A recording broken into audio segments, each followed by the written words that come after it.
Hi అండి, అందరికీ నమస్కారం. Welcome back to my channel. ఈ వీడియోలో వైసీపీకి షాక్ ఇచ్చిన సుప్రీంకోర్టు అండి.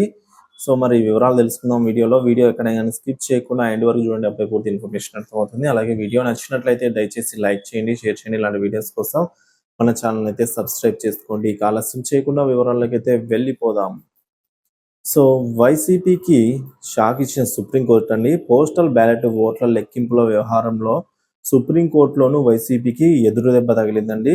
సో మరి ఈ వ్యవహారంలో తాము జోక్యం చేసుకోలేమనైతే సర్వోన్నత న్యాయస్థానం తేల్చి చెప్పేసింది. పోస్టల్ బ్యాలెట్ ఓట్లపై అయితే సీలు లేకున్నా కౌంటింగ్కు అర్హత ఉంటుందని అయితే హైకోర్టు ఇచ్చిన తీర్పును వైసీపీ సుప్రీంకోర్టులో సవాల్ చేసింది. సవాల్ చేసిన తర్వాత సుప్రీంకోర్టు ఏమైంది, వైసీపీకి ఎదురుదెబ్బ తగిలింది.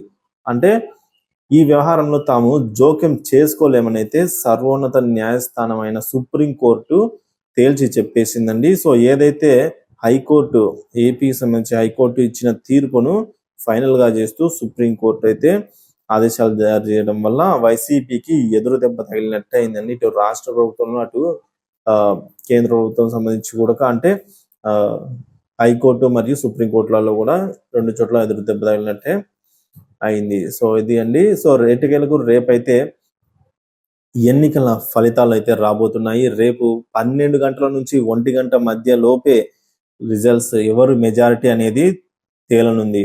సో ఇది అండి ఇప్పటి వరకు ఉన్న తాజా అప్డేట్. వీడియో నచ్చినట్లయితే లైక్ చేయండి, షేర్ చేయండి. Thank you for watching this video.